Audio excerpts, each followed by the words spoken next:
When I began reading from this book weeks ago, it was because I was so scared about or not scared, saddened, traumatized by the punishments that exist in hell. And I have since read a video on each of the different categories of sins. And I've gone this far, I realize I'd like to finish reading this book for you because it is the visions of St. Francis of Rome. Anytime we can get, again, private revelation, but approved by the church, an opportunity, anytime we can get an opportunity to learn more about heaven, hell, or purgatory, I think it's imperative. And I know so many people don't read. Only 9% of people get their information from reading, and we get most of the rest. I think it's 16% from radio, and all the rest is from video. So let this be an instance for your learning. But let me read to you, now that I've read in the various videos the punishments, there's a chapter that St. Francis of Rome was given a vision, and it says the names and the activities of the principal demons of hell. After the ghoulish and sinister visions described in the preceding chapters, St. Francis next related to her spiritual director certain other things which had been revealed to her. Among these secret revelations, she had come to understand the mystery of why some of the angels had fallen from grace and rebelled against the love and majesty of their omnipotent Creator. She also learned that the details of their names and their respective roles in the hierarchy of hell. Of those angels who had fallen from heaven, a third of them abide in hell, Francis said. A third inhabit the air, and a third inhabit this world and tempt human beings.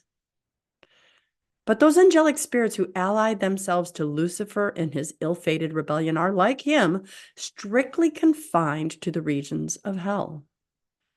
And they shall never be released from there except by divine permission, when this world shall fall into ruins on account of human sins at the end of the age.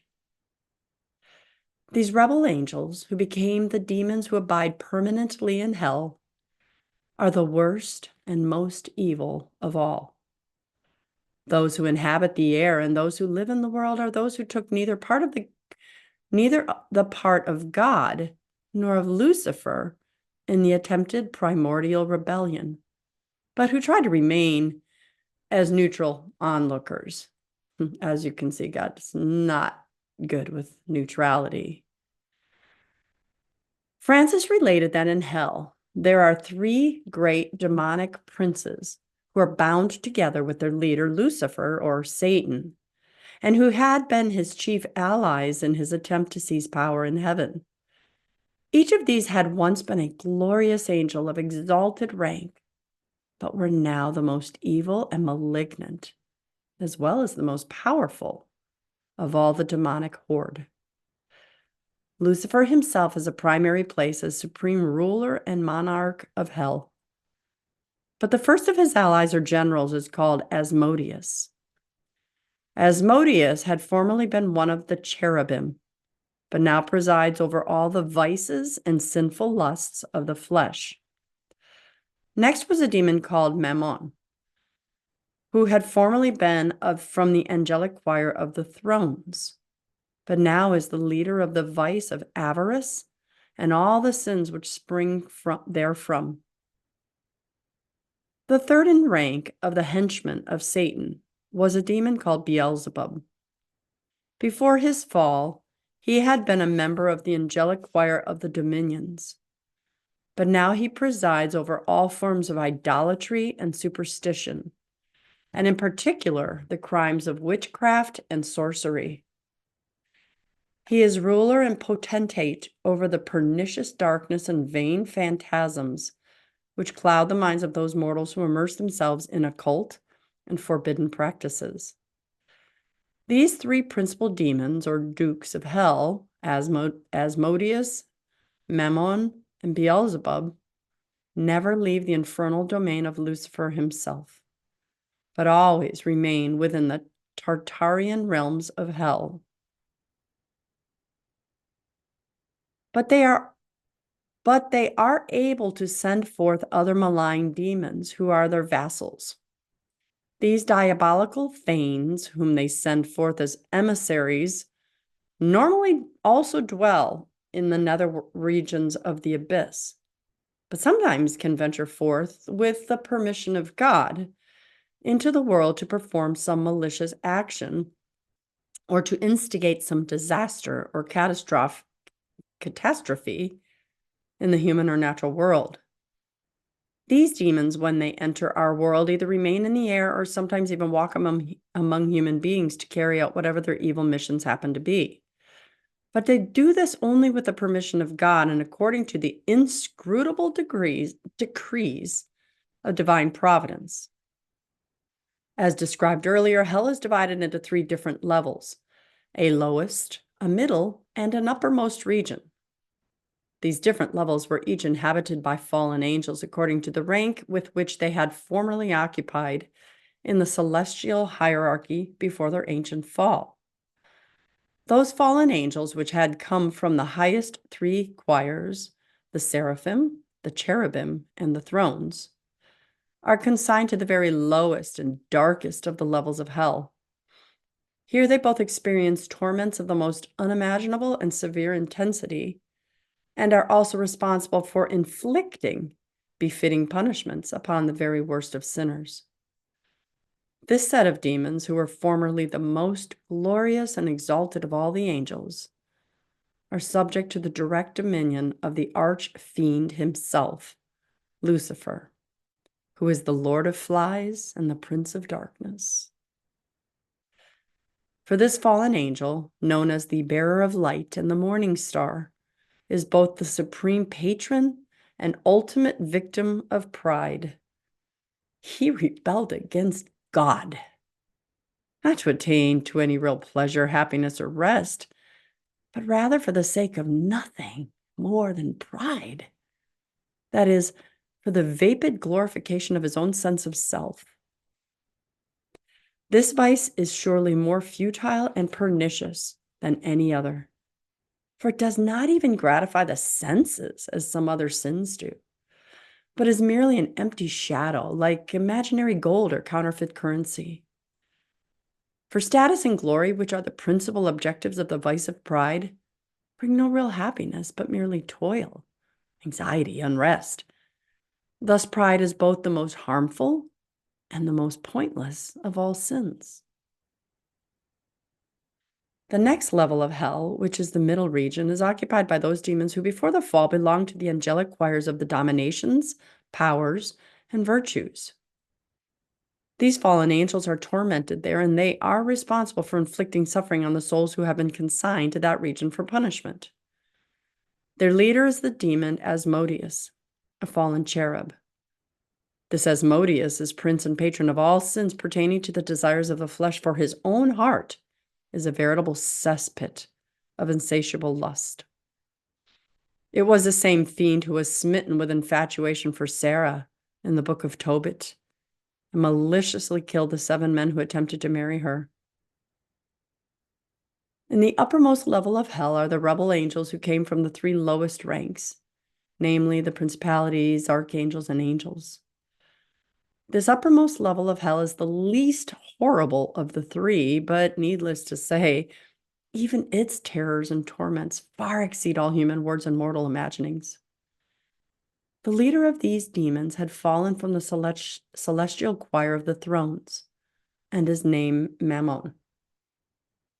He is the prince of the vices of avarice and greed, and he is the patron of all the sins and crimes springing therefrom. Indeed, Christ himself identified him as such when he declared, "Cannot serve both God and Mammon." And God arises from the idolatrous nature of avarice, for it makes a counterfeit deity of earthly gold and silver. Alas, how many people are led to fatuous and futile devotion to these passing, deceptive, and ephemeral things, which promise so much, yet can confer neither life nor happiness on those who pursue them. The demons who are under the command of Mammon, that is the fallen principalities, archangels, and angels, are the most numerous and exhibit an incredible diversity of forms and appearances. These very frequently go out into the world in order to tempt human beings. And thus it is that the vice of avarice and greed expresses itself in a bewildering multitude of different sins and crimes, including theft, deception, corruption, exploitation of others, neglect of domestic and religious duties, and miserliness. Hence it was that the Apostle St. Paul sagaciously described avarice as the root of all evil. The third demon who has been noted as one of the principal companions and henchmen of Lucifer was Beelzebub. This shadowy, mysterious, and utterly repulsive entity was once a member of the noble and glorious angelic choir of the dominions. This was before his alliance with Lucifer and his wicked rebellion against the supreme divinity had caused him to be cast down to the kingdom of pain and misery, the land of chaos and eternal night. This Beelzebub was assigned to the grim role of master of the shadows and darkness, which are virtually omnipresent in hell. This hellish and nebulous darkness is of a different nature from common earthly darkness, which is merely an absence of perceptible light. For the darkness of hell is oppressive and suffocating, like a kind of viscous tar or pitch. It not only obscures the capacity of vision to perceive clearly, but obliterates clarity, form, and sense itself, like a kind of palpable cloud of confusion, despair, and meaninglessness. Beelzebub is also the patron and prince of all forms of witchcraft and sorcery.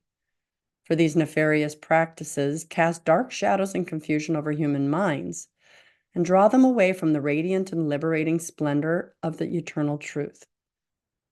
The extent of these crimes, though hidden, is very great and widespread indeed, almost beyond what one can be believed or imagined.